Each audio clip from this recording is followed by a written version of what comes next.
And we are live. Welcome to this week's episode of the Funvee Tailgate, presented by ThunderblogSports.com, a part of the Bullpen Cart podcast feed.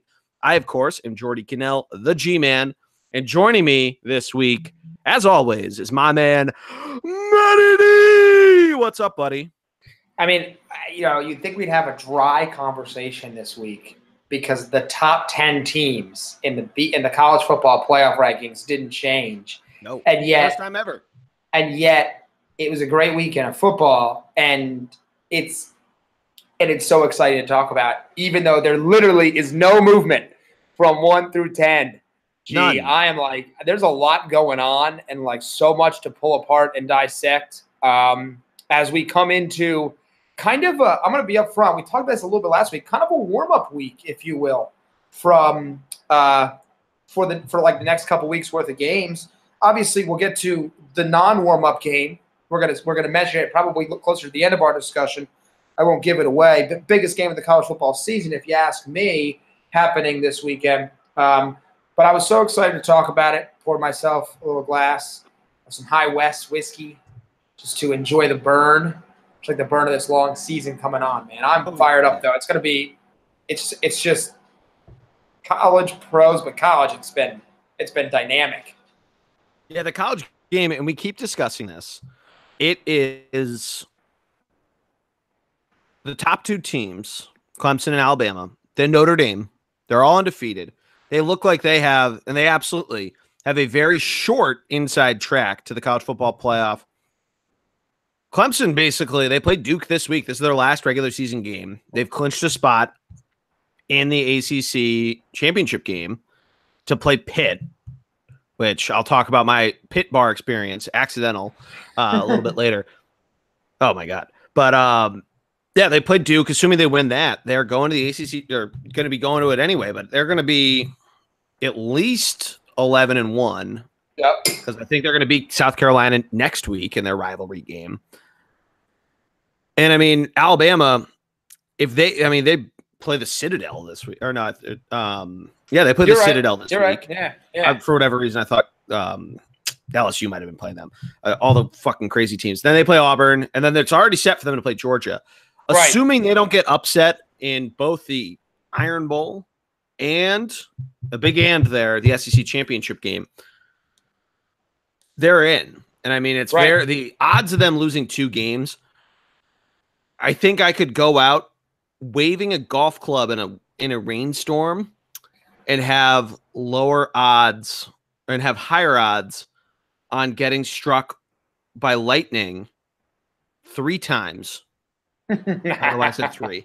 Then Alabama losing twice, or not. I'll say that I'll do the opposite. I have higher odds of not getting struck by lightnings waving around a golf club in a thunderstorm than Alabama losing twice. Yeah, there you go. Hey, I'm a stat major. I'm great with odds. Yeah. But yeah, I mean, Notre Dame, they're the kind of the wild card because they're playing Syracuse this week. That's their biggest challenge. They don't have a championship game. So assuming they win their last 2 games, they're in. But if they do screw up, they're out. Right. 4th spot, and that opens up a third spot, or I guess a third and 4th spot too. Either the Michigan Ohio State winner, assuming they win the Big Ten, the possibly the Pac-12 winner if it's Washington State, but Big 12 winner if assuming Oklahoma and West Virginia don't lose another game. Whoever wins, basically their double showdown. Yeah. That's not official, right? That they'd be playing in the Big 12 championship. Yeah. That's not official yet. Let's check. I'm looking at the standings now. What about Iowa? Oklahoma. What about Iowa State? Iowa State has 2 losses. Oklahoma has 1. If they lost, so if they lose to West Virginia, and they finish with the same record as Texas, I feel like Texas would get in. They would. You're right. The head-to-head. So yeah, no. Yeah. You're right. Yeah. Yeah. Wow. So I don't know about. I guess West Virginia has to beat Oklahoma, but they might be close to getting in. I guess they have 2 more games. We'll get to their one big game this weekend, which is probably sort of the undercard. And the only bit of the undercard is Oklahoma State hosting West Virginia. Right. I mean, you got Boston College, Florida State, but we'll get to the slate. Let's talk about the rankings. We mentioned at the top, the rest of the top 10 unchanged aside for the 3 undefeateds. Do you think the committee made the right call, Matt? No. I think 1 through 5 makes a lot of sense to me. Yep. I don't know if I like Oklahoma at 6. I don't think you gave up 47 points. Oklahoma State had the most first downs in this season in a single game against Oklahoma this year and across all of college football. So you tell me that, and I'm not. Look, Oklahoma State is not a bad program by any means, but they're not ranked. So when you tell me that, I think, okay, I know LSU has 2 losses and Oklahoma only has 1, but LSU has better wins, and so I personally think Oklahoma should have dropped below LSU. I would have even considered moving West Virginia, up ahead of Oklahoma. And now at this point, Ohio State, look, they can score with anybody, and I agree with that. But I struggle mightily with Oklahoma's defense because they're so bad. And by the way, Oklahoma's losses to Texas, West Virginia's losses to Iowa State. Those are they're 15th and 16th. So when I look at that, I say, okay, well, their losses are to 2 pretty similar teams, and Oklahoma doesn't have any defense at all. Like, I could go out there and play quarterback against them and score 50 points. I honestly think if they were to play like Clemson or Alabama, they would get like 100 points would be on the table for Tua. Like, that's how bad they look terrible. Their defense is pretty terrible. So I don't, like I said, we've talked a lot about who we still think has a shot, but the more I watch Oklahoma, the more I wonder how the committee in their right mind can put them in the top 4. So I don't like that. I'm still struggling with Washington State being ahead of West Virginia because I don't know. I struggle with that. I think I know why they didn't move anybody. It makes things a little easier, but I'm hesitating there, if you will. Yeah, I think, and I don't want to make this sound like it's an "I told you so" because I really week to week never truly know what the committee is thinking. But I always talk about the pricing in theory that I have, and I think they're keeping Oklahoma at 6 so that if, say, Michigan loses somewhere along the line, whether it's this week or next week in their last 2 games, or Georgia loses to Alabama, I think they want to have Georgia right there, or not Georgia, Oklahoma right there, just in case something's happening. I agree with you, though. Washington State, I think, is earning more and more right to move. Should earn more and more of a right to move up in the rankings. I think they probably should have been 7th. Where to put LSU with 2 losses, because it's what they're saying with that of keeping them at 7 in a week where Oklahoma played pretty bad football. Washington State continues to look solid enough and show that they at least have some sort of right, more so than their conference's champion last year, USC, a 2-loss team, does. What shocks me the most, though, Matt, is that they didn't move down in the AP either. And I know that has no weight on the college football playoff, or at least the committee says it doesn't. Whereas Washington State moved up 2 spots, LSU and Ohio State fell a spot. And Ohio State, for all intents and purposes, their offense didn't look great in their win over Michigan State, but their defense was fantastic. They had 2 safeties. They had a defensive touchdown.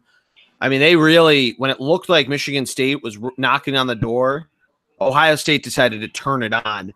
And, I'm surprised they didn't move up either. More so than West Virginia, because there's the argument that they didn't play a game against an NC State team that still is hanging around there. They're no longer ranked because they lost, but they were getting votes this week in the AP poll, at least.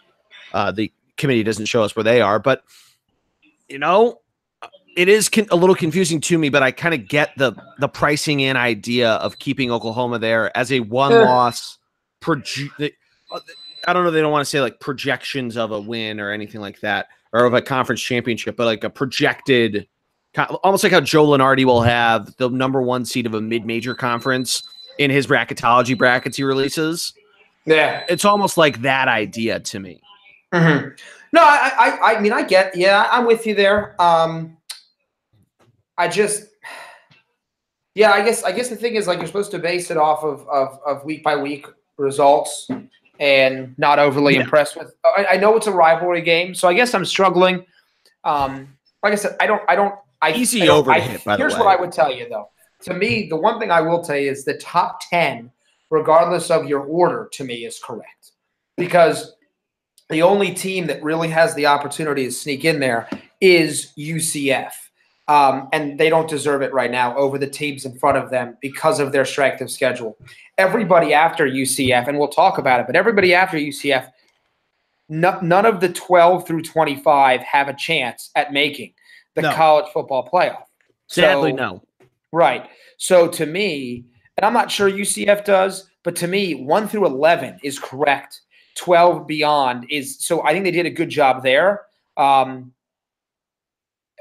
once again, I guess the hard part is how do you – I know Oklahoma's game was close. LSU had a close game against Arkansas. But how do you – they won. They won, period. They won, and that to me that does matter a ton. So you go and you win. You go and you win games and you're good. So, yeah, I guess the more I talk about it, the more I talk my way into being okay with them staying right where they are. Yeah. But sad thing is that this weekend isn't some sort of mega slate of games that they could basically be like, all right, last week there's some way we could have leaned. We chose the more conservative route, but this weekend we'll open that up. I know West Virginia plays Oklahoma State. I know the Notre Dame Syracuse game is going to be pretty huge. But with games like Alabama and the Citadel, Clemson, Duke, even Michigan, Indiana, like that's right. Flip that to add Indiana, and that becomes a much more interesting game. It's a cold weather game at the Big House. Michigan's defense is unreal, and Shea Patterson's looking better and better every week. Right. I know we're both big Michigan fans, so the Penn Staters out there, aka Matt's brothers that listen to this podcast, are probably killing themselves right now. Remember the score from a couple weeks ago, boys. But blowout, but whatever. Yeah, I mean, there's nothing really a ton else. Penn State plays Rutgers at Rutgers and is almost a 4-touchdown favorite.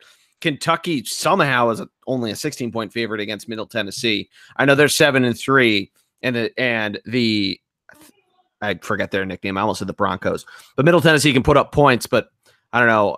I'd give more respect to Kentucky's defense. Maybe that's why you just don't know. I mean, what else is good on the slate, Matt? Northwestern Minnesota. Well, actually, there's a game I do want to point out because no one's really, this is a team that we haven't talked about. They had a big win last week. They play Friday.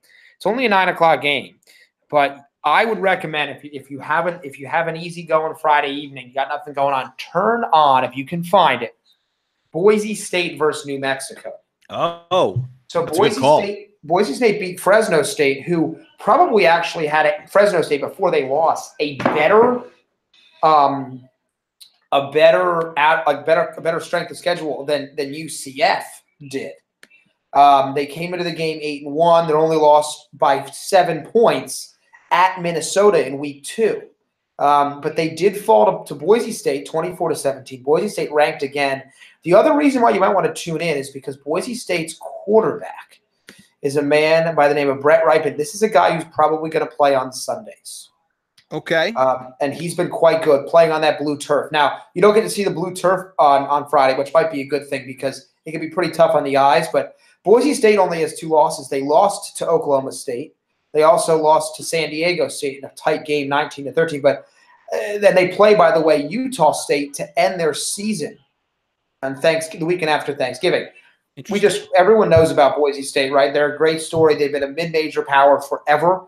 And so it's just a nice game on a Friday if you want to catch it. I just a thought there maybe to tune in. They should crush New Mexico's 3-7, but it's nice to see. Yeah. No, that's a really good call. Yeah, just an interesting game, if you will. That's a good game for us Philadelphians to tune into after Jimmy Butler's home debut. Yeah, we'll talk a little bit about that at the end. But yeah, I mean, just kind of rounding out the slate. I scrolled to the later games. I mean, you got Georgia, UMass. You You get BC, Florida State, where BC's a 1-point favorite. Oklahoma plays Kansas, which, I mean, in a week where they're kind of wrapping back to the point, a week after they have this game of will they, won't they, and they, pull away at the very end, they now play a Kansas team where they're 35.5-point favorites. I mean, I would lower my expectations for Oklahoma if you gave me like a 24-point spread and say, beat this. If you're the committee, like they have to have that sort of thing in the Big 12. If they're not looking at how many points they let up, they have to look at in these games against a team like Kansas, who's 1-6 in the Big 12. Like, how badly can they beat them? Because I mean, I don't know what they're using as the normalizing variable, the Z-score, if you will, not to get too statty on you. But I mean, looking at the rest of the fucking slate here, Matt, you got LSU versus Rice, UCF, Cincinnati, which some people are picking. Yeah, some people are picking the Knights to lose. That's game day. Is that game day? Yes, it is. First time ever. Yeah. So, by the way, in Orlando. Yeah, I appreciate that ESPN's doing that for UCF because, quite frankly, after this, once again, I think the guest picker for them. Do the Jags have a home game? Will Blake Bortles come down? Ooh, I didn't think of that. There's got to be somebody. I mean, they had their bye week 2 weeks ago. That would have been the perfect time to do it. But that was obviously LSU, Alabama, so I could not back away from that. Another good one, though, we have the Fighting Matty D's of Iowa State going to Texas, where Iowa State only a 2.5-point road dog. I'd like the Longhorns here, but we got to see how they respond after their loss to West Virginia last week.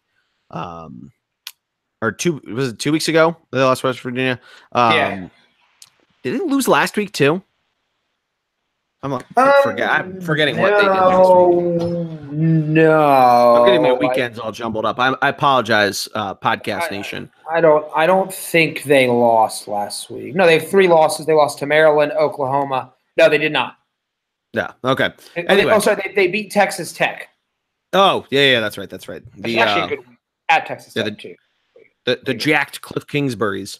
Yes. Then the final game, though, the slate. Actually, I'm bummed this isn't at Arizona because that's a much more intriguing game. But Washington State hosting the Wildcats. Yeah, they're only 9.5-point favorites. Yeah, only 9.5-point favorites and over under 62.5. I feel like not a lot of people know anything about Washington State. Okay, so West Coast lack of bias. Right. So, first of all, Mike Leach is the coach of Washington State Cougars. If you don't know Mike Leach, that name rings a bell, and you're like, Matt, what are we talking about? Mike Leach used to coach the Red Raiders. He was there when Michael Crabtree was there, known for an elite air raid offense. So they're very good passing the football. In fact, their quarterback, Gardner Minshew, is a dark horse Heisman candidate with 3,852 yards. 29 touchdowns this year, having a pretty great year for them. And they actually play a little bit better defense than you would expect from a Mike Leach Pac-12 team. They only give up 22 points a game. I just wanted to give a quick preview on just to note this defense, this Washington State program is actually pretty good. They're not a fake 8 to me at all. Okay. Still don't think they're a top 5 team, but I don't want people to think that they're just there because they've had a weak schedule or an easy opportunity. I mean, they've beaten a lot of good teams. And the Pac-12 is a lot of parity 12 as they're calling it. They only lost to a USC team at 39 to 36. They didn't lose to USC, by the way.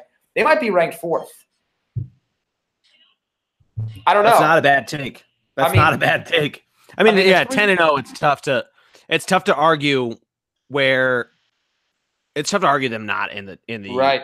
top 35 or the top 4. If you're an undefeated team in a Power 5 conference and you're an undefeated, there's 4 undefeated teams. It's hard to not argue it. Yeah, I mean they. So I just wanted to bring them up because I feel like people are just when we talk about them, like, oh yeah, Washington State, they play football. They're quite the program.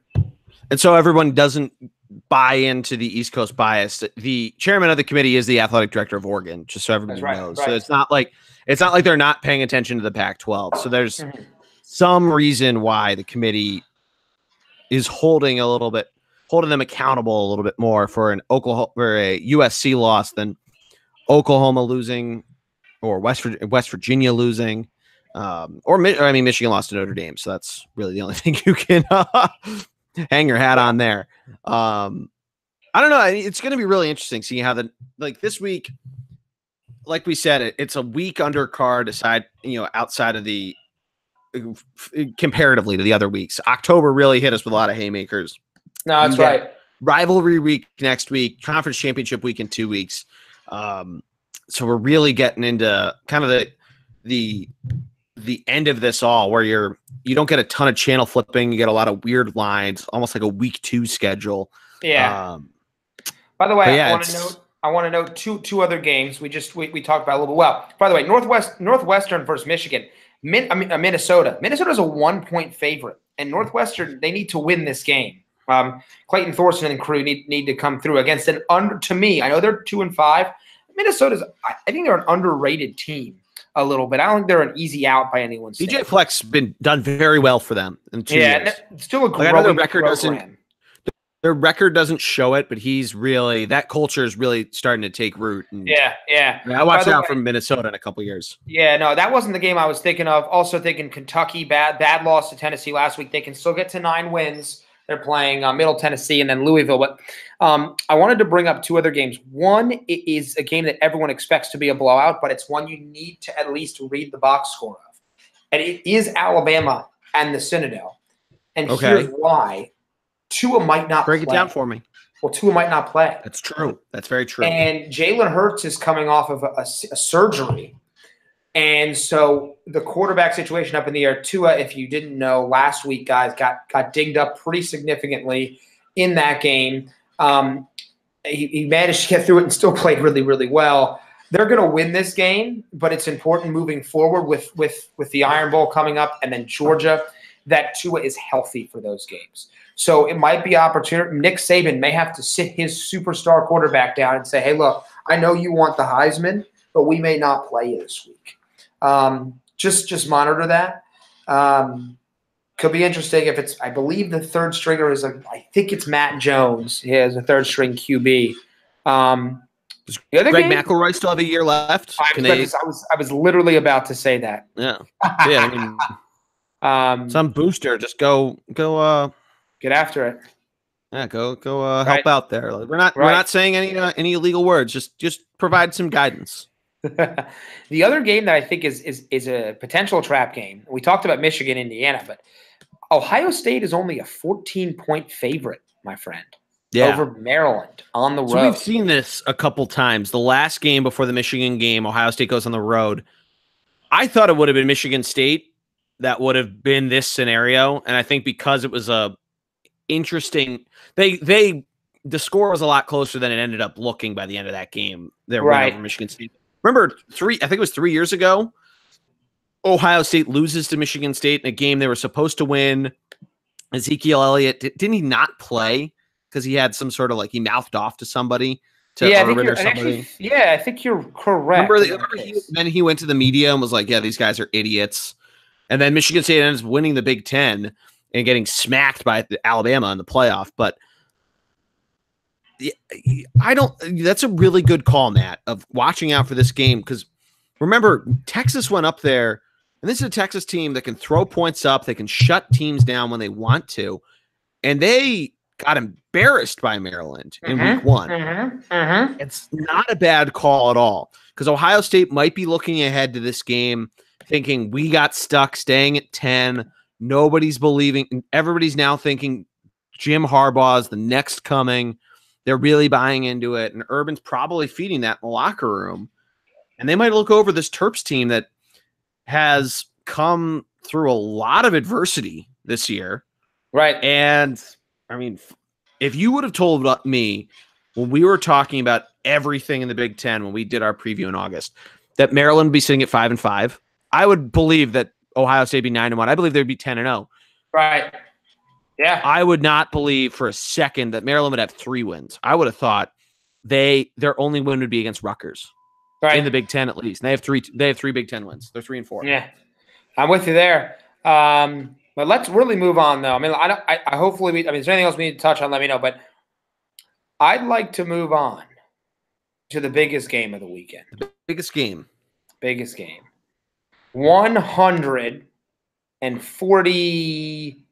54th, excuse me. Yeah, I was about to say you. I'm right. You forgot we went to sorry. Yankee It's easy Stadium. there. Jesus Christ. 154th meeting between our Lehigh Mountain Hawks and those stupid leopards from Easton. The Pards. The Pards. Lafayette, Lehigh at Lafayette this year. I know we will be at a very nice watch party, enjoying ourselves profusely.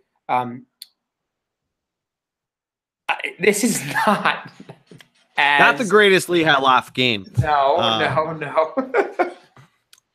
But I think actually this is the worst that both teams are coming in. This is our now 10th Lehigh Lafayette football game since we started our freshman year in 2009.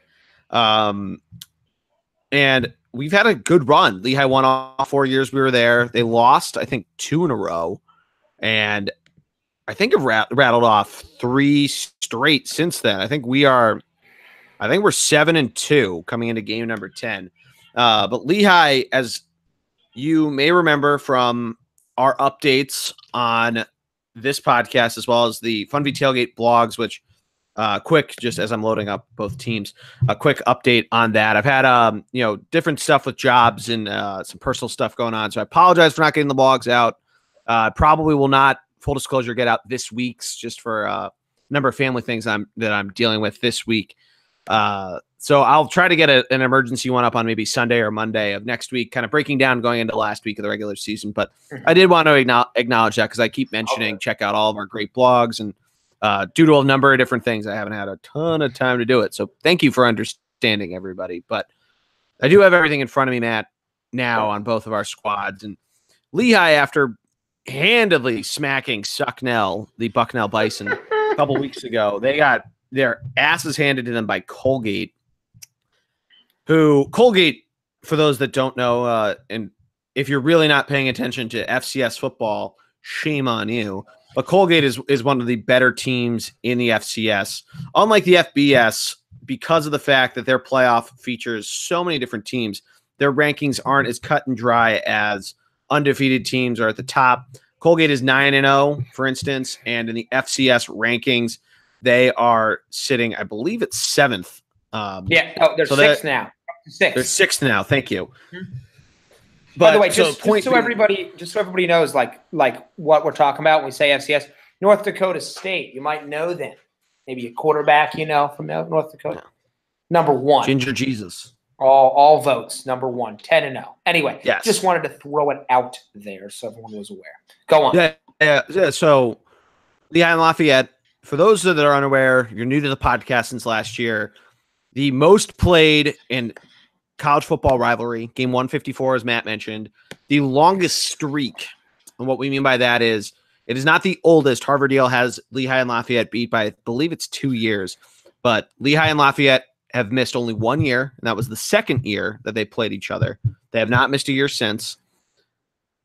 Harvard and Yale, as well as a number of different college football rivalries, missed a couple years during World War II. Lehigh and Lafayette, because of the way that Lehigh had their graduation cycles, they actually played a number of times in the 40s. So there's a couple times they played twice a year. 1 year they actually played 3 times. That's how they've gotten up to 154 games. Because if you do the math on that, the first game would have been in 1865, which is when Lehigh was founded. And that is not the case. But both teams come in. Lehigh is 2-8 overall. They had won their first Patriot League win 2 weeks ago against Bucknell. Lafayette comes in at 2-3. They're 3-7. They've had a little bit better of a season. They beat, but it's worth mentioning they only beat Bucknell by 2 points, whereas Lehigh really handed the Bison a big time loss. But Lehigh did that at home. Lafayette played Bucknell on the road. Lehigh hosted Colgate last week and lost 48-6. Lafayette went to Colgate and lost 45-0. Both schools also played.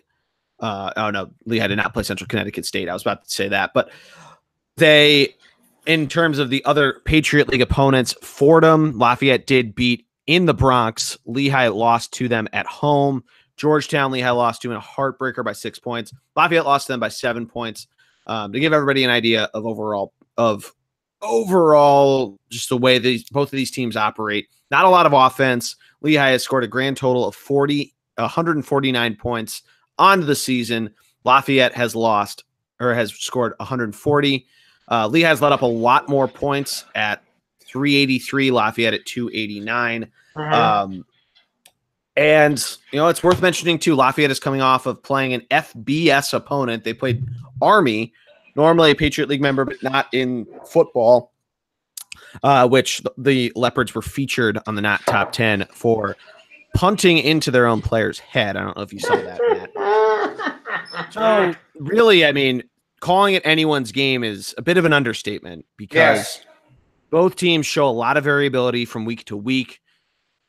They have a ton of offense that they can show. Lehigh, of course, putting up 40 points a couple weeks ago. They have their stud quarterback, Don Bragalone, or running back, Don Bragalone, who's been nothing but an offensive machine. Their defense has been up and down. Lafayette, they can put up points. They have a quarterback, Pat Coley. He plays for a different team. He plays for a certain Blue Hens of the state to our south, the Delaware Blue Hens. Sorry, I'm trying to look for names on the. Sean O'Malley is the starter. It's actually his second year. He started as a freshman. He's a sophomore this year. He's in a quarterback with the state. Right. By the way, just a couple of things. You mentioned Bragalone. He's really had an off year this year. He was the offensive Patriot League Player of the Year. He's been hurt a little bit this year as well. Yeah, he was a first-team All-American in the FCS last year. Yep. So if he can do something, and he's a senior, so is Brad Mays, our QB. So, and by the way, senior receiver Luke Cristiano comes back. He came back for his Colgate. So you got a guy back. You've got 3 seniors at key positions, a number of seniors across the board. It's going to be a big. They know how important this game is here. By the way, if Lehigh wins, they will join a number of other classes, but most importantly, our own Lehigh graduation class of 2013. 2012 was the same way of going 4-0 against Lafayette. Yep. I believe since the late 90s, I believe it was the class of 98. And since then, there's been 99, 2000, 2001, 2002, 12, and 13. I've got them in front of me here. So, do you know what the rivalry stands at, by the way? I just found this out. I think Lafayette still holds the overall. I'm going to pull it up. I was trying to look at the numbers. 78-70 Leopard lead. But here, let's talk about a couple of important things. First of all, Andy Cohen is 8 of 10. It was so he's 8-4 overall, but 8 of the last 10 games he has won, which has been big. Yes. On top of that, since the 1950, we're 43-23-2. So early years dominated by Lafayette. We have won 16 of the last 24 meetings. So if you go on the Wikipedia page, it's divided into 2 columns. The first 77 in one, where there's a lot of Lafayette Maroon. The right side, there is still a good amount of Lafayette Maroon, but much more Lehigh Brown. The crazy thing about the rivalry is there's been a ton of streaks of, as you mentioned, the late 90s, our class and the class before us, where there's the 5 in a row that they rattled off. Lafayette had rattled off 4 in a row right before that, which at that point, just to kind of put into perspective, the last time a Lehigh class had not beaten Lafayette in a single year, that was the class of 1950. Whoa. Yeah. Yeah. Wow. It's been a while. It was a while. Lafayette got close a couple times. They had a couple 3 in a rows. They had a couple where they won 3 of 4. But no 4 straights until the class of 2008 that couldn't pull it off. 04, 05, 06, and 07 all went to the Leopards. But yeah, I mean, we've had a nice run. We're good luck. Not a big deal. But yeah, it's a big deal for us. I know a lot of people. I got shit from one of my buddies who's a big Virginia Tech grad. I told him he should come up in last year. I told him he should come up for the 2019 game, and he goes, "Oh, I don't fuck with the FCS." Is basically what he told me. Whatever. Yeah, like he's messing around, but it's. I know, but he needs to party with us. He see what it's like. Oh yeah, but it is something that's on the Sports Illustrated top 10 things you should do. Especially, I mean, both are interesting experiences. That's probably the best part of it. We've had 3 different experiences because game 150 was played in New York at Yankee Stadium, but at Lehigh, it's more of a traditional tailgate scene. Open fields, people there getting there at 6 a.m. We did that last year for a 12:30 game. Lafayette, because of where Lafayette's campus is, it's right in residential Easton. A lot of the tailgating happens on the street. Although going on campus to Lafayette's March Field is a pretty fun time. I did that while my sister was attending Lafayette. But yeah, it is. It's a ton of fun, and it's definitely a historic rivalry. It's just part of the game of football. It outdates the forward pass, the ball, which is the trophy. Every single game ball is in both schools, whoever won the game, obviously, athletic department. So you can see the old footballs and how they're very different than the current shape of the football. It's pretty incredible just seeing this impact that Lafayette and Lehigh have had on the game of college football and seeing the evolution of the sport that everybody loves so much. Yeah. Right. Also, Matt, I want to point this out too. In 1968, there was a trophy that was created called the All Sports Trophy. I've seen that. So they have it for both men and women. Mm-hmm. For women, Lehigh is currently down, and remember, women were not admitted into Lehigh until the 70s. So there's only been 22 awardings of this trophy. Lehigh is down 10 to 12. Okay. But for men, Matt, the men, it's a little different. We've tied 6 times. And I don't know which number makes it sound better for Lehigh, but Lehigh is up 34 to 2 losses to 6 ties. Damn. That's domination. Absolute domination. I mean, you also got to remember we had the CJ McCollum years for basketball. We have our lacrosse team is a much better wrestling. Well, I don't think Lafayette has a wrestling. That's true. Softball. Softball, yes. I don't know if Lafayette has wrestling. Okay, maybe they don't then. I don't remember. Is that live? Why can't I find? Oh, it's live. Okay, here we go. I was trying to find the Lehigh Laugh numbers for us, and I accidentally hit live because of Tuesday Night Action. There you go. It's still not on. It's still not on my my board yet, but okay. That is considering I could bet Lehigh Navy. That's a Lehigh game. I'm probably going to bet. Try to get my record on. Yeah, try to get my record up from. I think I'm 1-2 betting the Mountain Hawks. So got to get that up. One was a bad beat though. It was on Sports Center. Good for us. There you go. I want to also point out as we move, we're going to transition here. We're going to do a little bit of a hard transition. I need to bring it up. Sixers are at halftime with the Magic, my friend. Jimmy Butler only has 8 points in the first half, but only shot the ball. I saw that. He's 3 of 5, though. He's clearly not pressing, which is fine. Joe paces us. I was about to say we got to mention Joel Embiid having a dominant night, MVP type season.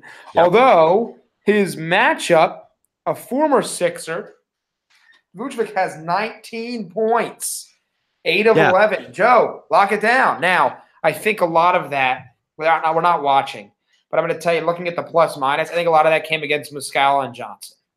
Yeah, Mike Muscala, it's worth mentioning, is playing with a mask right now because of that broken nose. He came back the other night, and he actually put up 15 points, which is good for him. Right. But, yeah, it's tough. I mean, I think it's a little easier to try to get used to shooting that way. I mean, trying to simulate defense in practice or even with, drills and stuff is tough with a mask on.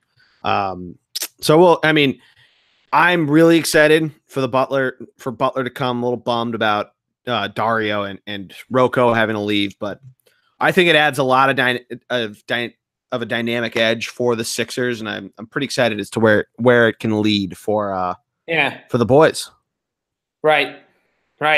I mean, it's a big game. Once again, it's important. We're a good team, so we should win. But the home crowd on Friday is really going to rev up Jimmy. God. I expect him to come out firing. Yeah. Yep. Mm-hmm. So we'll see what happens there. But let's transition. As we transition to a professional team, so let's transition over to the professional league, the NFL here. Yep. It's kind of tougher for us to talk about this week. Week 10, obviously the Eagles lost. Kind of a weird week in football, just in general. Yeah. You started it off with the Steelers shit pumping the Panthers. And, it's not even like the Panthers put up bad offensive numbers. Their defense just looks so terrible against the Steelers. And now with Le'Veon Bell officially not coming back for the season, it looks like they don't even need him. I mean, James, except for the fact, is James Conner out of concussion protocol? Do we know? No, I haven't heard yet if he's in or out. Yeah. So I think he went into it after last week, but it was a Thursday game. You're getting a little extra time to kind of get him through all of that. But, I think Big Ben's starting to turn it up. Antonio Brown's starting to look like the Antonio Brown that we all know and love. Mm-hmm. I mean, their defense, though, holy shit, did they? I mean, and again, the Panthers put up 21 points. Christian McCaffrey had a pretty big night. Cam Newton didn't look that bad, but the defense stepped up when it needed to for the Steelers. And we're talking about Thursday Night Football 6 days later, but that's such a big story of the week because think about this. The Patriots lost. The Falcons lost to the Browns in a real shit pumping. The Saints really turned it up, and they're all of a sudden looking like the class of the NFC or let's just sim it to the NFC Championship to get the rematch of Rams Saints. The Rams look solid, but the Seahawks show they still had some fight, even though they're 4-5. The Packers look like they might completely be back. The Giants won a football game. The Chargers becoming more and more of a secret threat in the AFC. Probably one of the least talked about teams in the NFL. The Redskins, I hate to admit it, it's looking like this is becoming their year for the NFC to just continue the rotation of no back-to-back NFC East championships. So weird. It's such a weird trend. And Al Michaels actually pointed it out, too, that it's the same as back-to-back Super Bowl champions. So, whoa. There you go. Here's what I will say, though. I want to touch quickly on please. The Redskins. They play the Texans this week. Yes. Texans are as hot as you can be in football with 6 straight wins. Right. Then they're going to be at Cowboys, at Eagles. So you're going to find out a lot about how real the Redskins are. And at the Jaguars 2 weeks after that. Coming up but by the way, at Titans versus Eagles. So when you look at their remaining schedule, other than the Giants at home, there's no cakewalk here. Not that there ever is in the NFL. So when I see that, I think to myself, okay, this team could theoretically they could go 0-3 over the next 3 games. Sure. And so it's a fair argument. They could go. I don't think they're going to do this, but they could go 1-6 to end the year and end up in the 7-9 because of the talent of teams that are going to play. I don't think that's going to happen. I think 9-7 is a fair their bet. Floor. Right. By the way, if you are a Cowboys or Eagles fan and the Redskins go 9-7, you're very much so in this divisional race because absolutely you get to play that. But Eagles play them twice, Cowboys play them once. That's just a huge deal to me. So a big deal. I think so. Let me ask you this. I was impressed, even though it was the Bucs, who I think are not that good. It was still an impressive victory last week. Go on. So before I ask you the question, the Redskins defense might be one of the more underrated defenses in the NFL. They showed this, I think it was 2 weeks ago when they played Atlanta, that they've held, I think, 3 of the top 5 or 6 fantasy running backs: Alvin Kamara, Christian McCaffrey, I forget who the third one is, but they've Yeah. held them all to low offensive production days. They have a very solid front. Well, they are added Dix. Right. It's gonna be interesting seeing what they do going forward. Yeah. Deron My question Payne, to you. Oh, go ahead. Go. Ask. I'm sorry. What's a bigger show me game this week? The Redskins against the Texans or the Bears against the Vikings? Ooh. Yeah. I'm going to tell you, of the 4 teams you just named, the biggest weekend this is for is the Bears. Oh, absolutely. So that is the correct answer. Yeah, 100%. Especially by the fact both teams are playing at home, and both teams are good home teams. But the Bears at home, the way they've been playing, and I know they lost to the Patriots at home too, but they play so well at home that they should take care of business. And that's what you need to do if you're the Chicago Bears, because they've played the Packers already at Lambeau. The Packers got to come to Chicago. Packers are only a game and a half back from the Chicago Bears, and they got to show that they have as much bite. I wanted to think. Maul? Is maul the right word? As much maul as possible, M-A-U-L, not M-A-L-L, like where the Vikings used to play. I guess technically still do play. But yeah, the Bears 4-1 at Soldier Field. I think they need to turn that into just one of the worst places to play in the NFC, like the Packers do for themselves at Lambeau. Still, I mean, they played at Lambeau last week, but still completely defeated on the road are the Green Bay Packers. But the Chicago Bears, if they win, they're 2-1 in the division. They're 7-3 this week.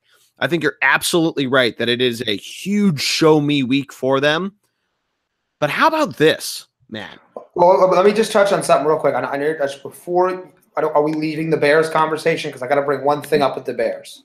No. You can. I was going to say this. The Bears, third in the NFC in offense in terms of points per game. Okay, that's impressive for a team with Mitch Trubisky, a quarterback. I know he's young, but let me ask: who have they beaten? So this is where. No, that's definitely the reason why Vikings Bears is the answer to the biggest show me game. I mean they lost to the Packers week 1. I know it was an amazing Aaron Rodgers performance, but they lost to the Packers week 1. They lost to the Dolphins. They lost to the Patriots. Those are the 3 losses. To Brock Osweiler. Right. 31-28.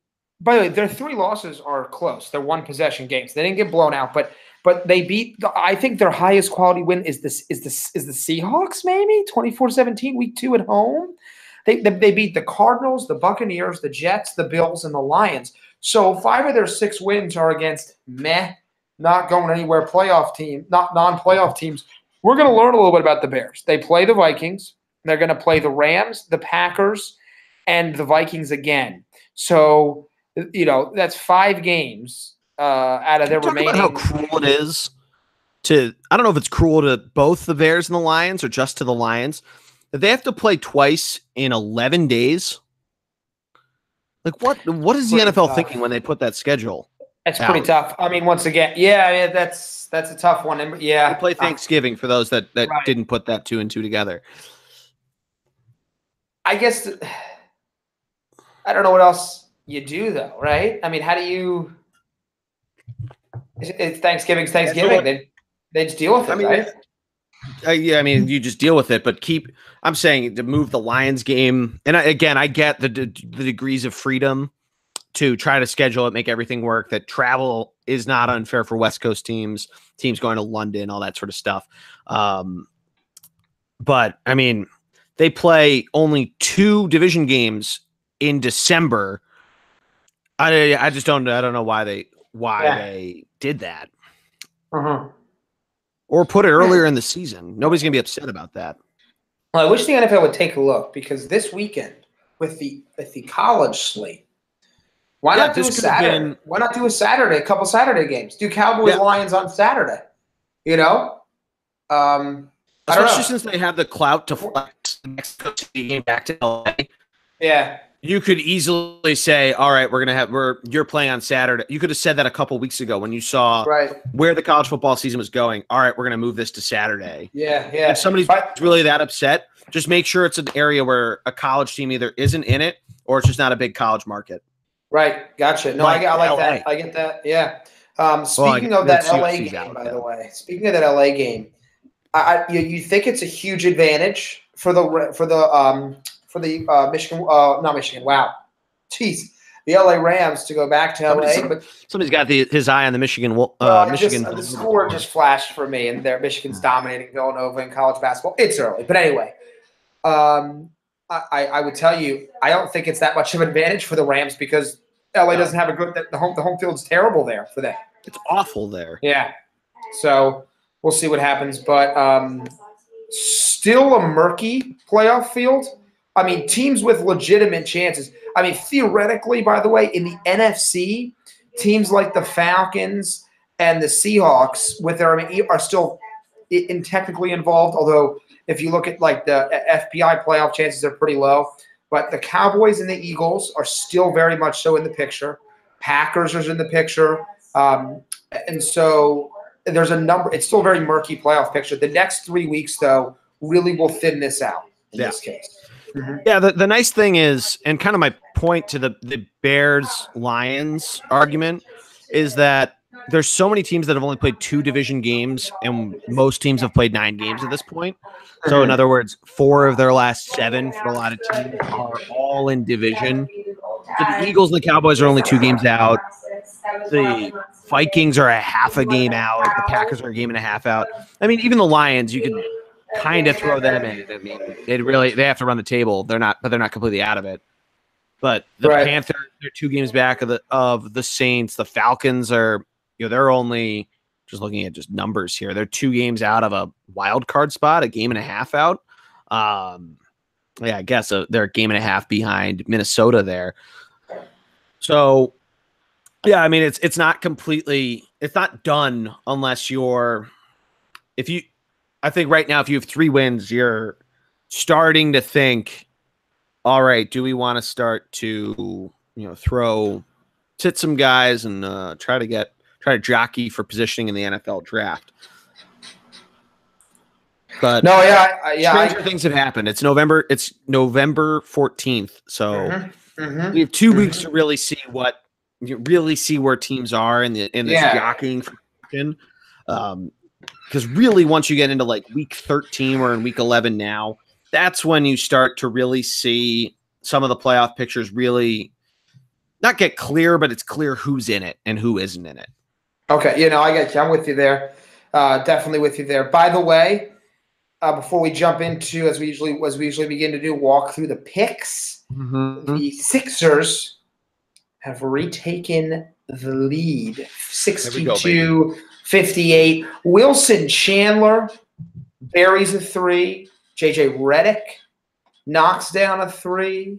All of a sudden, the Sixers back up as they try to win on the road. I want to keep bringing it up because we're monitoring. Jimmy Butler up into double-digit points too. That's true. He's got to 10 now, 4 to 6, hyper efficient. Obviously, the one thing I can't watch here is, I'm sure he's putting an impact. His ability as a wing defender is something else that we're not talking a ton about. And I know that Covington is a great defender, and Saric brought some of that to the table, more inside than out. But Butler is a very tenacious player, and that makes him a very tenacious defender. So interested to see. By the way, while we're talking about him, I like Wilson Chandler. He's been a solid presence for this team. Especially as another guy, 6'9", big, like got that Rocco frame, if you will, right? Sure. Big, long defender. If he can stay healthy, think, there's a couple moves that they're going to need to make. But I do like him in the lineup. Yeah, I mean, Elton Brand said he wants to make a big move, so we'll see what that means.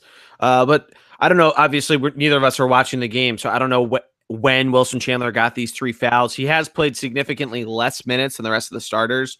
I get that, though. I mean, Scala's gotten in. But point on it is Wilson Chandler's plus 13, Scala's -9, Amir Johnson's -6. He comes in for Embiid usually.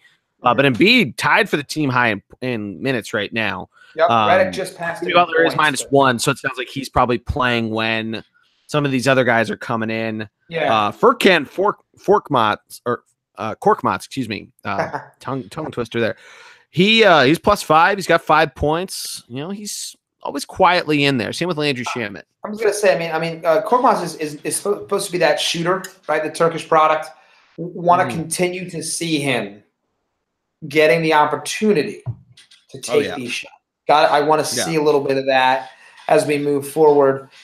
Still no TJ tonight, but that's all right for now. Like I said, you got to give Fultz run, whether it's for this season or for trade reasons. I know he's 2 of 2 tonight, but still not seeing enough there to make me really excited. Think we are a bench guy or two short.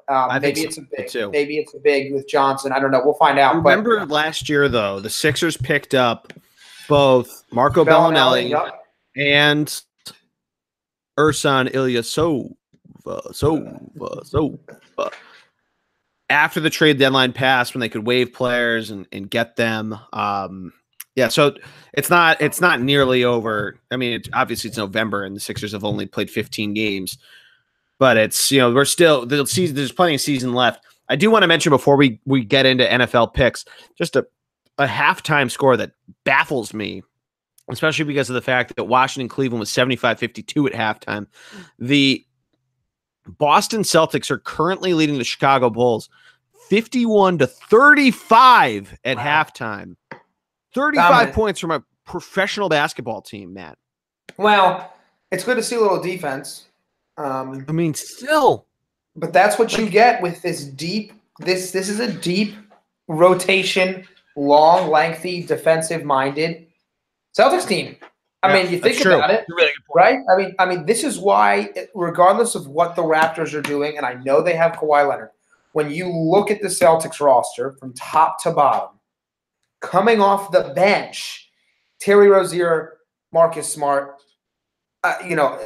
they are loaded top to bottom. They've got 10, legitimately have 10-plus players that can get significant minutes and are good NBA players. And that's why, and I don't want to get too deep into an NBA podcast, but that's why they're still my favorite in the East. Yep. Yeah. Well, we have plenty of time to. Well, let's dive in. Let's dive. We'll talk about that. Third and goal needs to be involved. Obviously, can't have an NBA conversation without that. But let's dive into some NFL picks, if you will. I'll let you start us off this week. Thursday night. Yeah, so I got good Thursday game. Night football. Yeah, actually, a really good game. The Packers visiting Seattle. Fun game. Yeah. Is that kind of mean to make a team travel up to Seattle for a Thursday night game?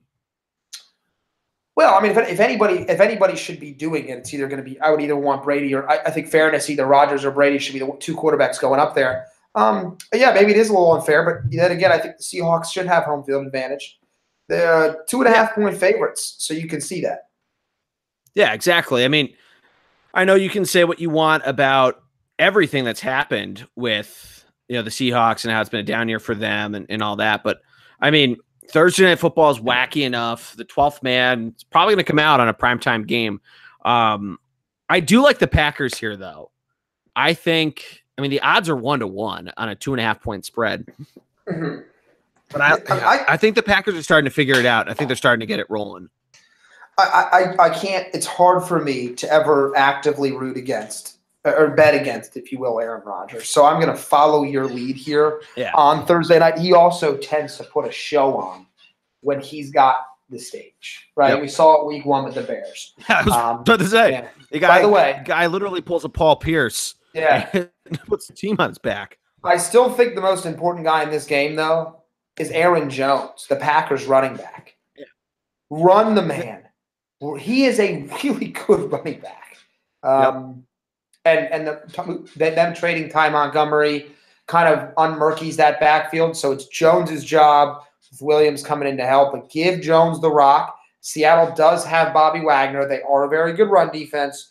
But give Jones the rock. I'm with you, though. I like the Packers here. I like him outright. Yeah, me too. I like him outright as well. That rolls me right into my first Sunday game. Cowboys visiting the Falcons. Mm-hmm. Falcons are 3.5-point favorites. Yep.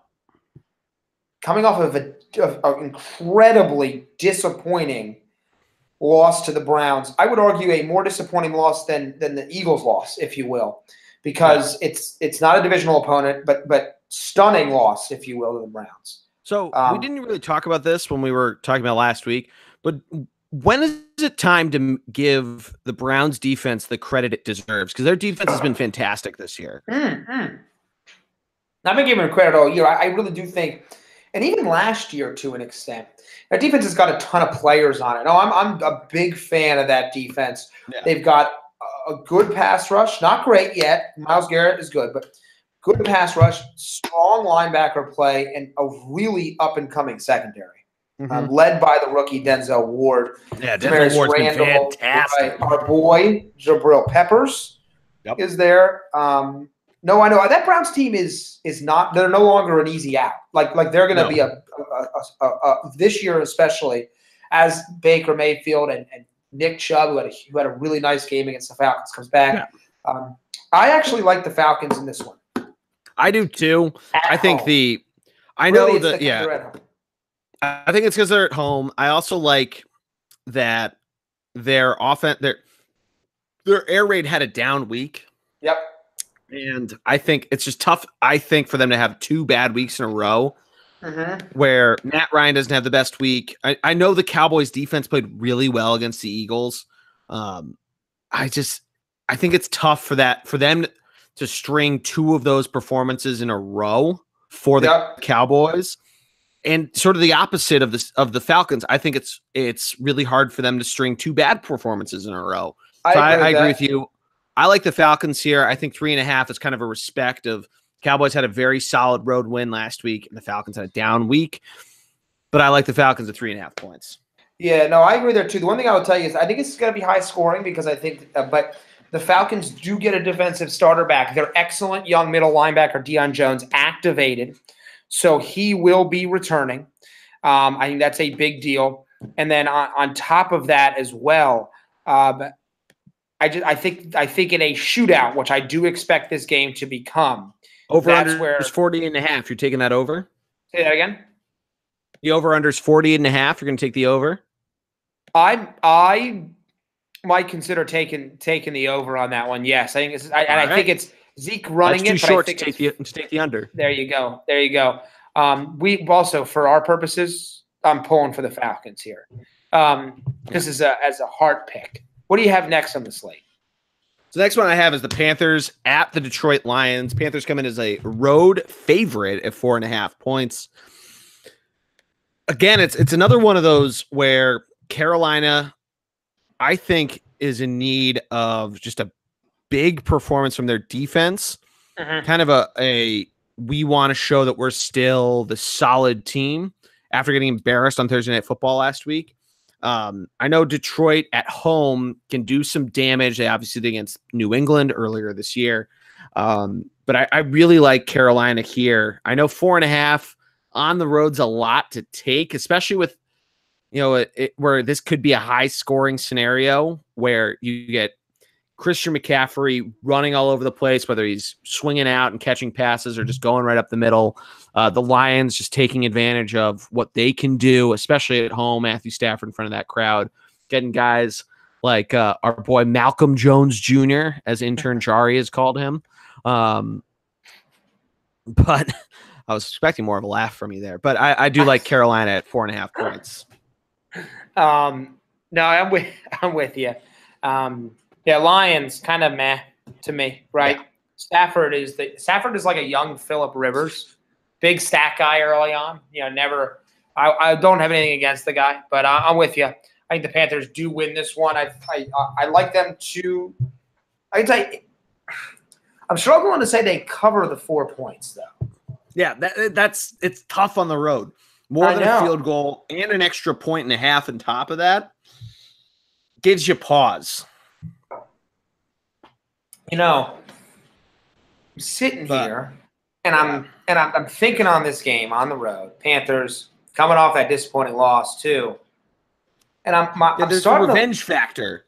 Well, I know, but I'm going the other way. I'm starting to lean towards the Lions. You're going to take Lions +4? Well, here's my thought on this. Okay. Is the Panthers, I don't know if they're necessarily as cohesive of a unit with the amount of personality they have, and that is led by their quarterback. I know how talented he is.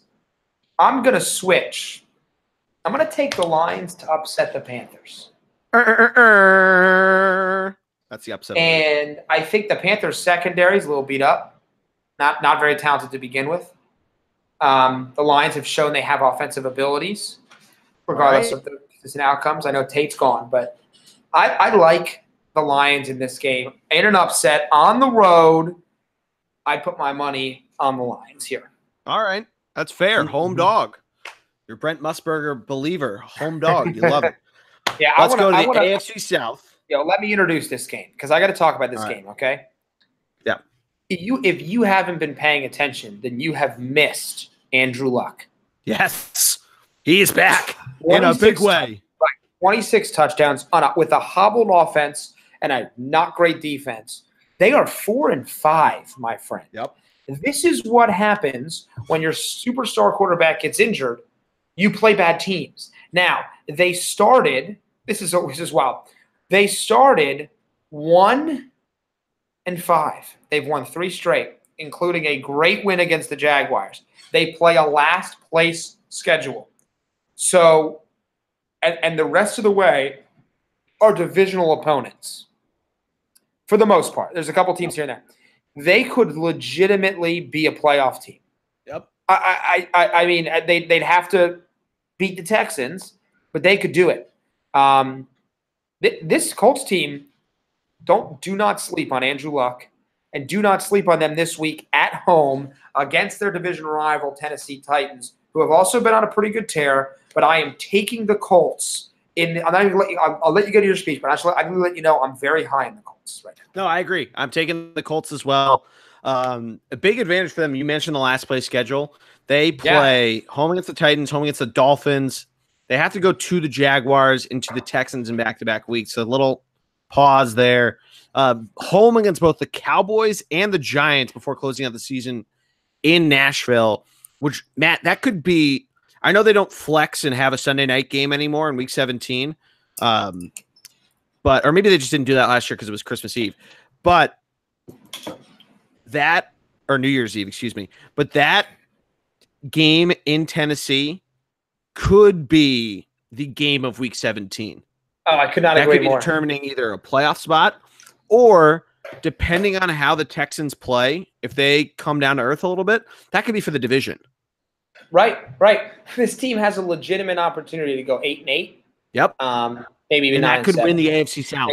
It could. As good as I know the Texans have played great, but I just when I'm thinking on that, I gotta tell you. So, who do you like though? Do you think they've got a chance? I like the Colts as well. No, I think the Colts have a big week. I think 1.5. I think it's respect to the Titans, who came off.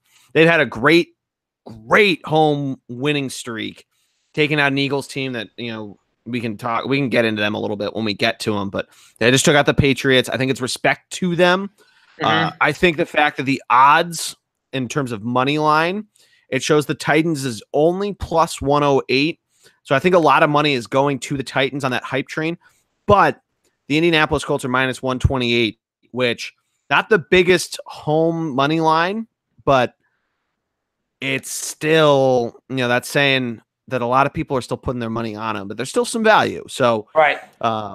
If that line does move a little away from 1.5, maybe you go a little, that the money line will probably go up if the line increases but if you get a reverse moval, I mean, Colts, keep an eye on that money line. If I had to get some gambling advice. No, with you. Next game here on my schedule, kind of a meaningless game. Buccaneers visiting the Giants. A lot of fantasy implications. Could be high scoring. We'll keep it quick. It's an over/under 52. Both defenses not too great there.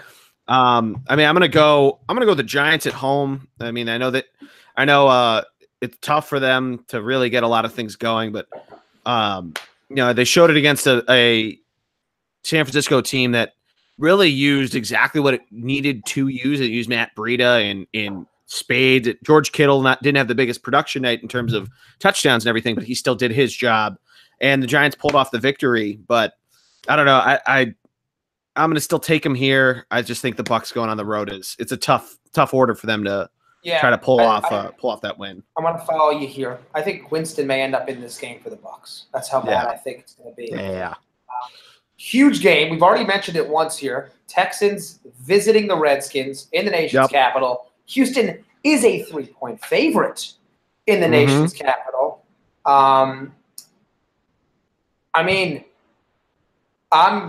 You just talked about how I think the Colts can win the division. This is one of those games they need the Texans to lose. It is hard to win 6 games in a row, yet continue with 7. So 7 in a row is very difficult to do.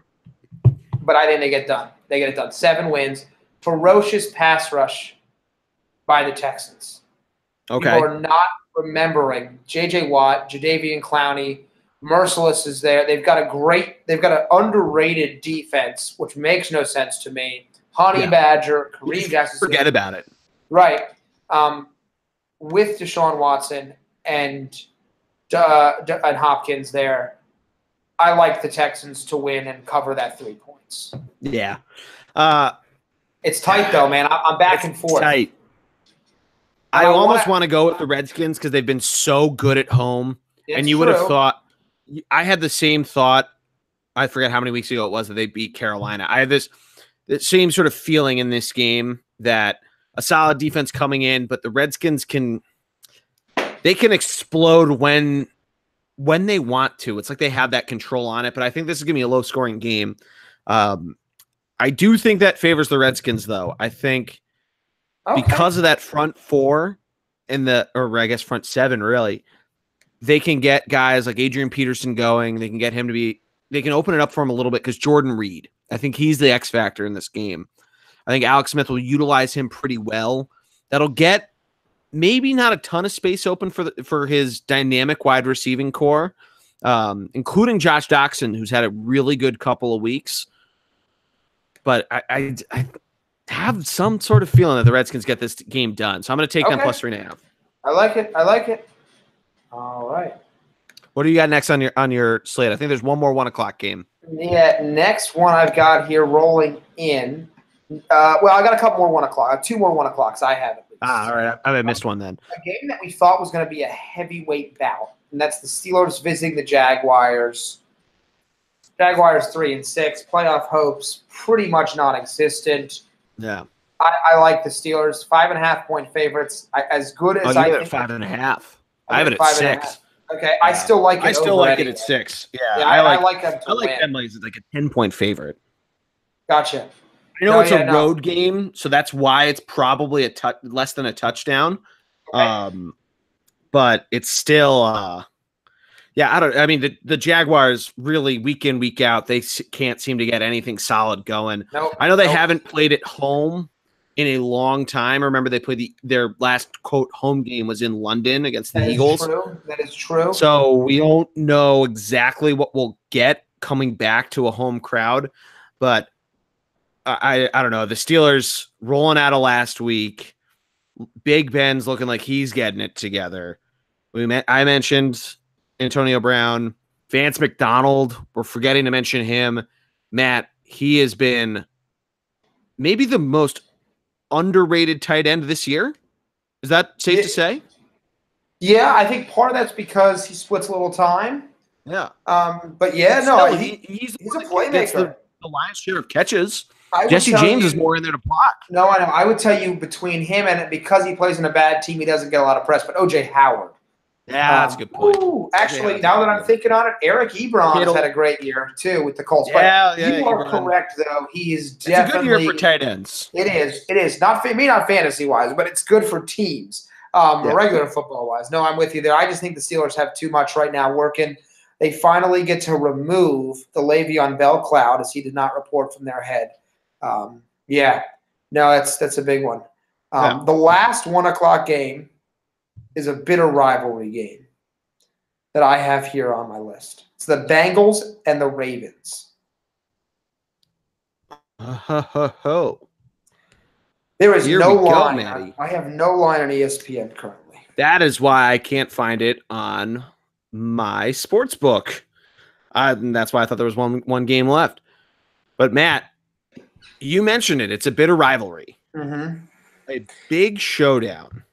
I think, by the way, one of the reasons the line isn't there is because they don't know who's going to play quarterback for the Ravens yet. Yeah. It's a huge deal. Yeah, it's probably it'll come out Sunday morning. Yeah, that's my I expect that as well. It'll be like a 4.5 point line, probably. Mm-hmm. That makes sense to me. But I like the Bengals to win this game. Okay.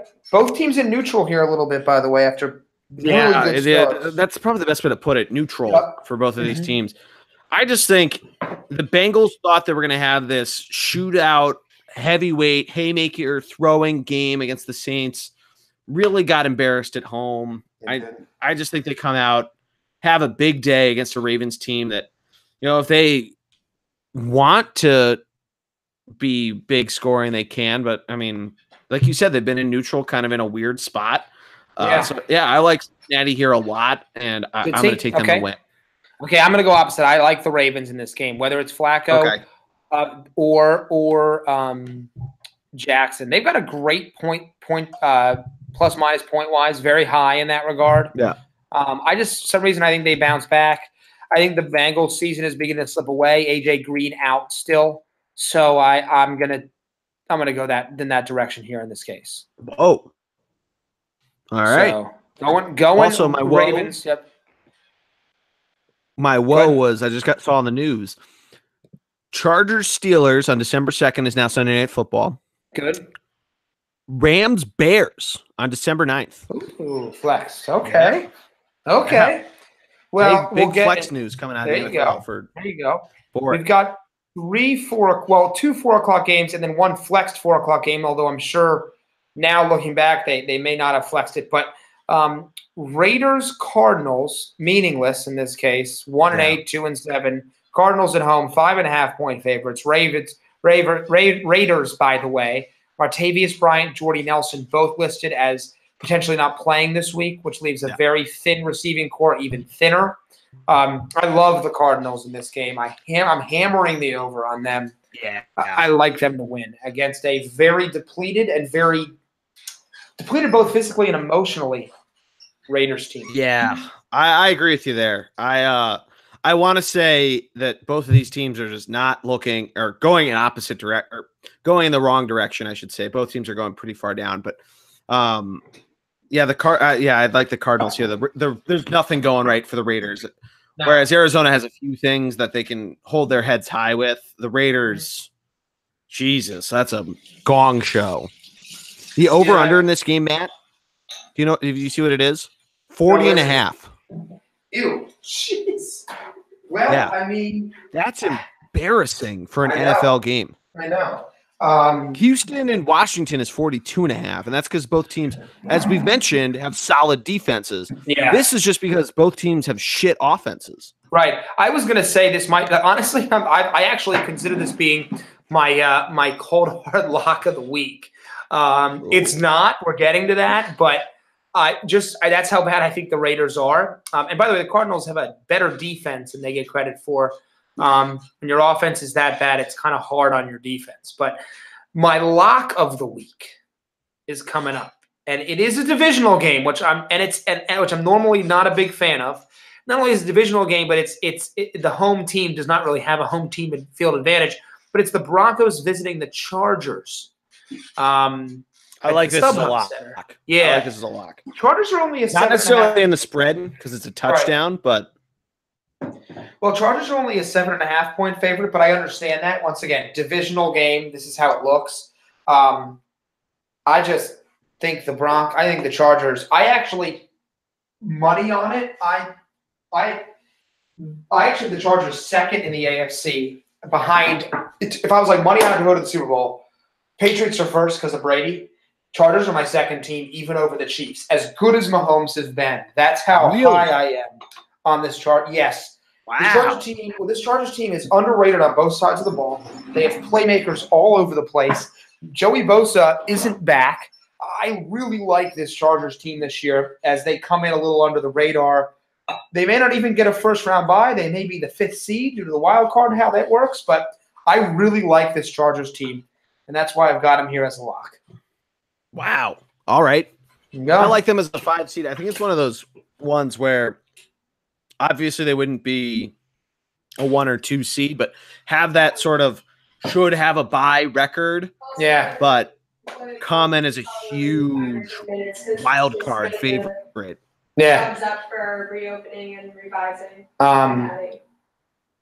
Really, that the primetime games, if you will, are elite this week. Elite games this week.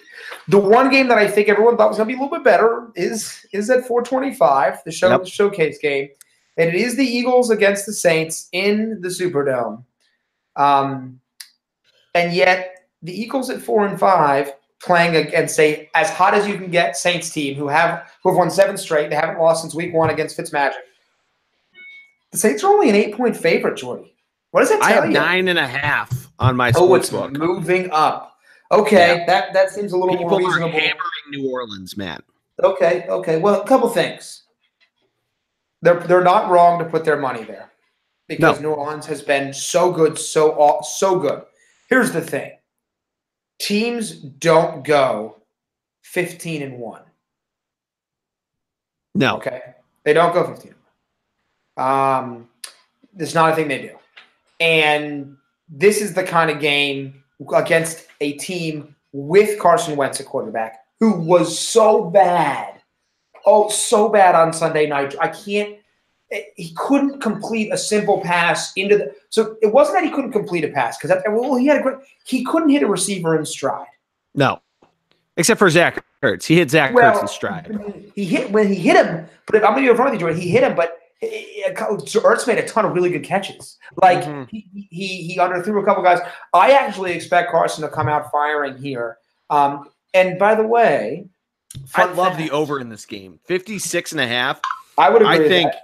I think this is a 70-point football game. That I definitely am on board with there. Can I mention something? Okay. There is a little home cooking here. Ooh. For the Eagles. Did you know this? No. Doug Peterson beat Sean Payton at golf. Oh, I did know this. And because of that, he got to pick the uniforms. So the Eagles will be wearing their home green this week. The Saints will go with the white Color Rush jerseys. Those are good jerseys, though. Yeah. They're white Color Rush. There's some solid unis. No, I agree. I really like the Saints Color Rush with the gold trim. I like it a lot. Yeah. I don't see a way for the Eagles to win this game. And yet I'd take the points, though. I agree. I don't think they win it, but I'd take the points. Well, another thing, too, an offensive lineman here for the Saints. Armstead is out for a few weeks. Mm-hmm. That's a deal. That makes a difference because it's going to be this is the kind of game that I think a turnover if the Eagles could do some turnovers, get some turnover action, will change the game a little bit here. Yep. I agree with you. Cover, and I'm very close to picking them just because I think a combination of them being desperate and the Saints, it's just hard to win to go 15-1. Those two factors to me come into this quite a bit. By the way, the Saints have a weird schedule. Did you look at this yet? No, I haven't. Run me through it. Well, I'm just going to jump to the last 3 weeks of the season because that's what's important. Okay. The last 3 weeks they're in the season, they play at the Panthers. Oh. The Steelers come to town. Oh, shit. And then they have the regular season finale is the Panthers at home. They play the Panthers in 3 weeks. They play the Panthers. They play that at Carolina's Monday night game. They play them twice in less than 2 weeks. And by the way, if something fluky happens, they could theoretically play them in the first week of the playoffs. So yeah, that's actually a really good point. Yeah. So could you imagine that? boring that would be for a football player. Oh my god! You're effectively playing like a playoff series against this team. I know. Ugh. Okay, well, I like so we're both picking the Eagles to cover, and I'll see how my week goes. I may Saturday maybe hear me scream to the heavens at Lee Loff about how the Eagles are going to win this game, because this is exactly an Eagles thing to do. They would beat the Saints, We're get gonna everyone. feed- Well, they would beat. But they would get Podcast everybody. Nation, we're gonna feed Matty D enough beers that Matt's gonna mortgage his future house. He doesn't even own a house. He's gonna have a mortgage already out on the Eagles winning the Super Bowl in February. Oh man! Well, what I'm thinking is this is exactly Eagles. They would beat the Saints, get all of our hopes back up, and then they would crush our dreams. But I'm just telling you how I feel. Moving They on, won the Super Bowl, so now we don't. That's not even on brand anymore. Okay, well, maybe for you it's not. So moving on to the Sunday night game, the Vikings visit the Bears. It's a great opportunity for us to tune in and see these two teams. Vikings coming off a bye. Bears have had a couple primetime games, but really have kind of been off the radar, I think, for a lot of games. Haven't had a lot of big showcase games because of their weaker schedule. I really like the Vikings in this game. So I'm back and forth on this. I think the Bears really have that show me factor, that especially when they're at home, they really step up here. And I think that's why it's a 2.5 point spread. Even though they are favorites, I think it's close. 45 is the over under here, which I think is a very intriguing over under line, because it's either going to be Kirk Cousins and Trubisky go off, or one of them has a shit night. Now, the odds of that, of one or the other having a shit night, the odds are more towards Trubisky having the shit night. That said, I'm going to take the Bears because I think with the Vikings' problems with their running back core, I just think the Bears can step up and take advantage of that. Okay. Got to tell you, the Bears have as many offensive weapons as any team. Exactly. They really do. They really do. Anthony Miller stepped up huge in the absence of Allen Robinson. Allen Robinson came back in a big way last week. Yep. They got Trey Burton, who I thought was poised to have a breakout week last week and didn't, but he's still been solid for the Bears. Jordan Howard, Tariq Cohen. I mean, Tariq Cohen. And a creative offensive mind of Matt Nagy. Some reason though, I'm not on the Vikings bandwagon whatsoever. But yeah, no, I definitely think the Vikings. I just have a feeling in this one the Bears get a little quote unquote humbled, if you will. But I think it's going to be really tight. So I think it's going to be a great Sunday night NFC North matchup. No, I absolutely agree with you there. I was about to ask, why are the Vikings ranked below the Bears? I was looking at in-division record, not overall record, because the Vikings are 1-0-1, 1 win and 1 tie versus the Bears 1-1. But I forgot the Bears had the better overall record, and that's all that matters in the NFL, not in-division record like in college football. I want to. Let's wrap it up. Before we do that, I need to update you, and it's not a good update, my friend. Yeah, I see the score. The Sixers are currently losing. Yeah, but do you see what happened? It's 20 to. Oh my God! The fourth quarter scoring. 20 to 5. Oh no, it's not good. Oh no! I know. So anyway, still Vukovic. 7 minutes left. 7 minutes left. 7 minutes left. Plenty of time. But yeah, Terrence Ross came on and made 2 threes. Yeah, holy shit. Vucevic made a 3. So yeah. Anyway, I haven't paid that much attention to the Orlando Magic this year. I'm really bummed Mo Bamba. Only not getting that much. I get Vukovic having a pretty solid season, but Bamba just doesn't have. He's not NBA ready yet. He's just too thin. So he'll get his play. They're gonna Orlando. Well, first of all, Orlando has way too many guys in the front court. They desperately need to move and get some guard play. Yeah, big time. Let's move though to the showcase game of the week. Yeah, I think this is one where ESPN probably picked this game for Monday Night Football just because of the Chiefs' rich history with Mexico and playing games down there, and Tony Gonzalez, Tony Gonzalez. I forgot my mind got all jumbled for a second. And then the Rams and how exciting they can be. But this is one where ESPN, because they've been getting burned, especially compared to Sunday Night Football over the last couple of years, of having the lesser of the two matchups. They win this week because this game is going to be fantastic, man. Yeah, I agree. By the way, we've been treated, the Rams, the last 3 weeks, Packers, Saints, Seahawks. I mean, they've had a really good couple of games here. This is a huge game to me. It's a bigger game to me for both teams, but I think I think both teams have a lot on the line here in terms of reputation this season. I would agree.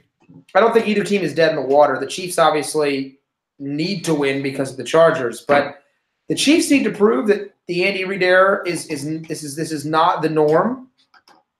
And the Rams need to say, hey, look, I know we lost Cooper Kupp, and I know there's some other stuff going on with us, but we can still compete as well. 63.5 on the over-under, as both defenses have struggled. I still feel tempted to take the over on that game. I know. I think that's the highest of the – yeah, that is the highest of the week by quite a margin. Far. Saints, by Eagles. Far. I think the next is Eagles, Saints, yeah. 56. No one else is even in the 50. No, Giants, Bucks. No, Carolina, Detroit. And you got New York. Yeah. This is a tough game. They give the Rams a 3.5-point favorite. That's what I have. Did that change at all for you? No, I have 3.5, but it is 1-1 plus 100. Okay. To take that minus 120 for Chiefs plus 3.5. Although their money line is plus 145. And Rams minus 170 on the money line. Okay. This is a tough one. I need to see the money where the money's moving. Maybe it's just a Monday night game, so people want to wait, but that's kind of a weird movement on that. What are you taking? I'm all over the map, but I got to tell you, Showtime in Hollywood locks it up for me. I like Showtime Mahomes. I like the Chiefs. I like their offense. I think they outscore and outpace the Rams just enough. I like them to obviously cover because they're going to win, in my opinion. I like this to be a late field goal game. Whoever has the ball last wins. I think Todd Gurley, who needs 12 yards to be over 1,000, easily gets there. I like the Chiefs a little bit more because I think Mahomes is as good as it gets in the NFL. Nothing against Goff and that team. I really like Mahomes, and the Rams showed that they are very susceptible to the big play against the Saints. Yeah, I agree with you there. I think Tyreek Hill has a huge week against this Los Angeles. I think Kareem Hunt gets loose in the passing game. Yeah. You forget that they have Sammy Watkins. I like. Is he going to be available? Chiefs. I don't know. I have to check on that. But I do. I just like the Chiefs here, though. I got to tell you, I just have a feeling. Yeah, I agree with you. I'm taking Kansas City. Yep. By the way, Mahomes might be the best thrower of the football I've ever seen. Tight spiral. Oh my God, it's immense when he releases the football. Most humans can't do what he can do. Most humans can't do what most of these guys can do, Matt. Yeah, I'm with you there. So by the pro athletes. Yeah, I think right now he is my MVP. Yeah, I would agree with that. I got to tell you, he's my MVP. Who else would you throw up there? Who would get your second and third place votes? So Gurley is second. But the thing is, I think as the season third. Well, here's the thing, though. As the season wears on with Gurley, that offense is just so good. But as they lose guys with Kupp's injury, I think that shows how valuable he is. Third, I know how good Kamara is. I mean, he is a good player. Yeah.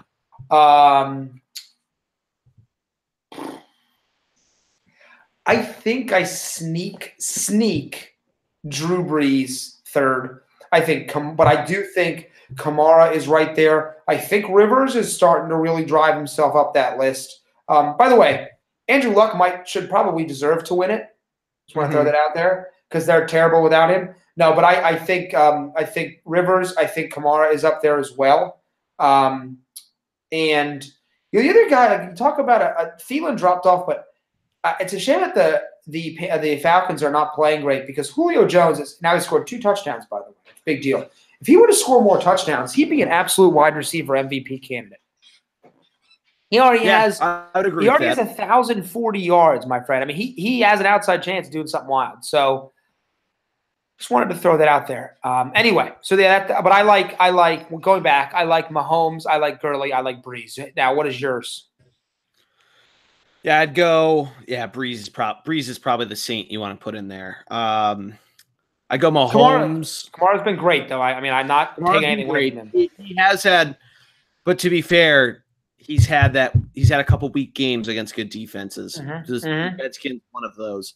And the Saints won that game, and it was on the hands of Breeze. I'd go probably Mahomes, Breeze, Gurley. Okay, all right. I like that. Part of me is doing it because I don't want it to be just an only quarterback kind of thing. But no, I like that a lot. I like that quite a bit. I mean, you finish your point. I'll make my little anecdote. I was going to say, great week of pro football in particular. Oh, huge, great Sunday. A great way for all of us Lehigh people to really burn off the hangover, whether you continue the retox or you're just laying on your couch watching football. It's going to be fun. It is. Great red zone day. Yes, it is. A fantastic red zone day, particularly the 1 o'clock slate. Oh, Eagles fans in this case. No, I'm with you. The afternoon. I mean, yeah, you have the Eagles. Right. That's going to be high. No, I meant specifically for red zone reasons, though, is where I was. Because I got tuning in straight up. So yeah, what I was going to say is I was looking at our fantasy league, and I wanted to offer you a trade, but we're past our trade deadline. I was going to offer Alvin Kamara for equity in your team.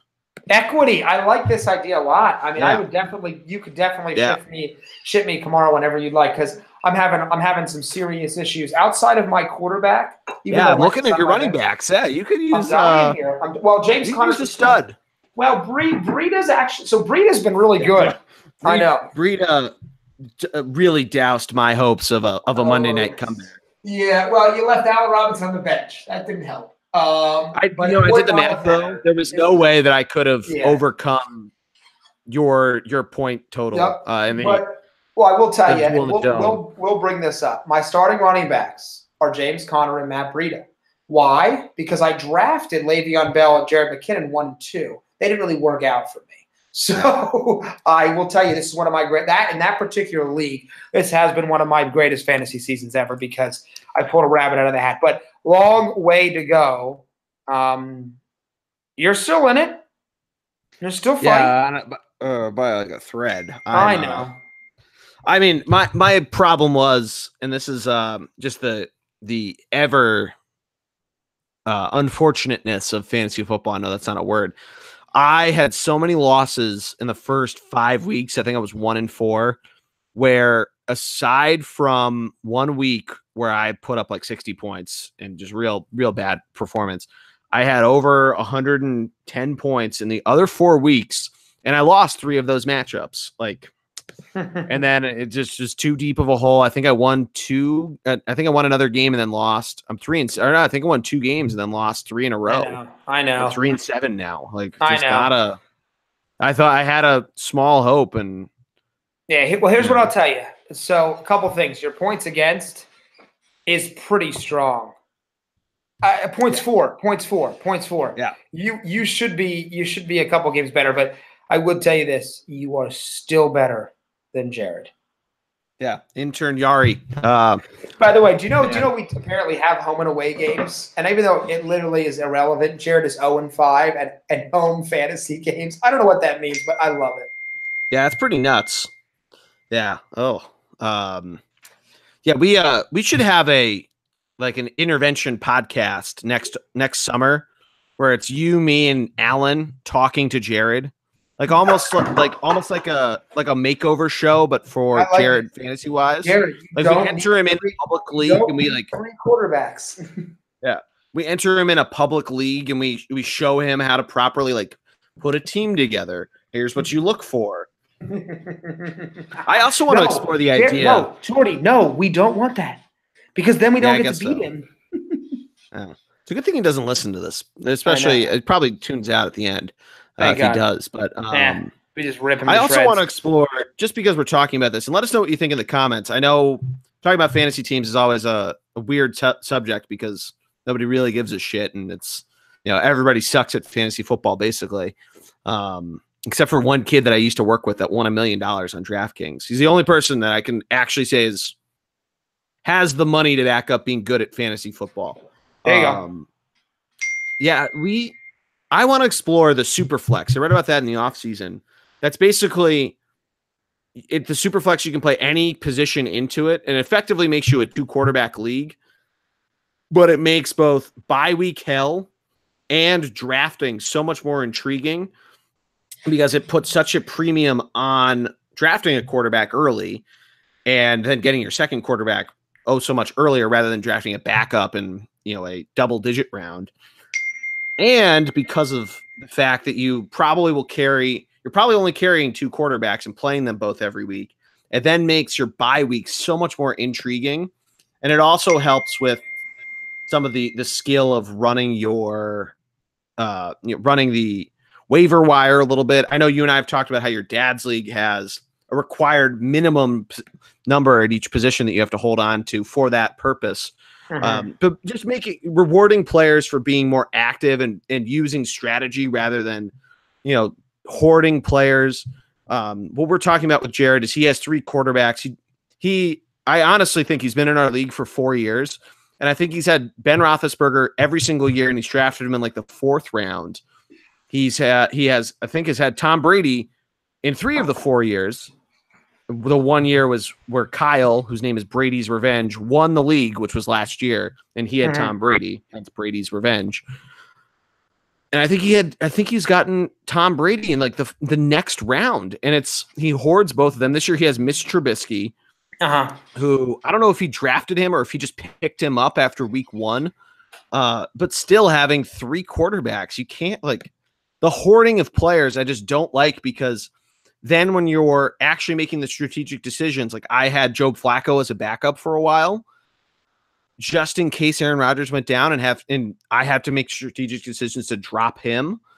It's and this isn't picking on Jared. It's not picking on anyone else that does these sort of things. That's part of that's part of the laissez-faire freedom of not having position restrictions. On an economic standpoint, but it's rewarding players for being more active managers, I think, is a way to take some of the randomness out of fantasy football, since so much of it is luck, that your player doesn't get hurt, that you don't have a Le'Veon Bell situation or whatever. I just think rewarding the activeness, since you have to do what Matt did, what you did, where you had 2 guys, one guy goes down and another guy just doesn't show up, and pick yourself up by your bootstraps and be active. And you're doing that. I mean, you had a 3-game losing streak, but are you tied for first now? Or are you still in second place? One behind Dan. One behind the top. One behind, yeah. But still, I mean, you were in first place. You had a 3-game losing streak, so you fell out of it, but you're still very soundly in our playoffs. That I think, what do we have, 4 weeks left until the playoffs? Not even 3 weeks? Maybe. Yeah. Week 11? I think it might be like 3 weeks. That's week 11. Yeah, so we have 11. We have week 11, week 12, week 13. Yeah, so 3 weeks left. Yep, there you go. The coming up. Yeah. It's going to be exciting. Week 14. Yeah. It's going to be exciting, though. That's why we do fantasy. As we wrap up here, Sixers down 1. About a minute left. So I'm excited here. Let's hop on, see what happens. They got blitzed a little bit by they're tied up. Excuse me. 106-106 with 37 seconds left, my friend. Here we go, baby. So let us see, can Jimmy Butler deliver it? But Jordy had a great time tonight. A great podcast. Love talking football with you. Excited to see what happens Saturday. Oh, yeah. And we'll go from there. Absolutely, man. Yeah, I'm glad we got to a little bit more of a long-form chat from us, throwing it back to so the earlier parts. We've had a little more time to flex ourselves here. So nice one. Yes, I hope you guys enjoyed it. Make sure you follow us along on Twitter, ThunderBLG, on Thunderbug Sports, on Instagram, where you can check out where either one of us at games. Matt's been doing a fantastic cleanup job at Flyers games. I'm getting better. The apprentice is working on becoming the master, my friend. You've done well. I'm still waiting for some good ones from the Eagles. I know that's a little more creativity on your end. I know you have a little bit of the.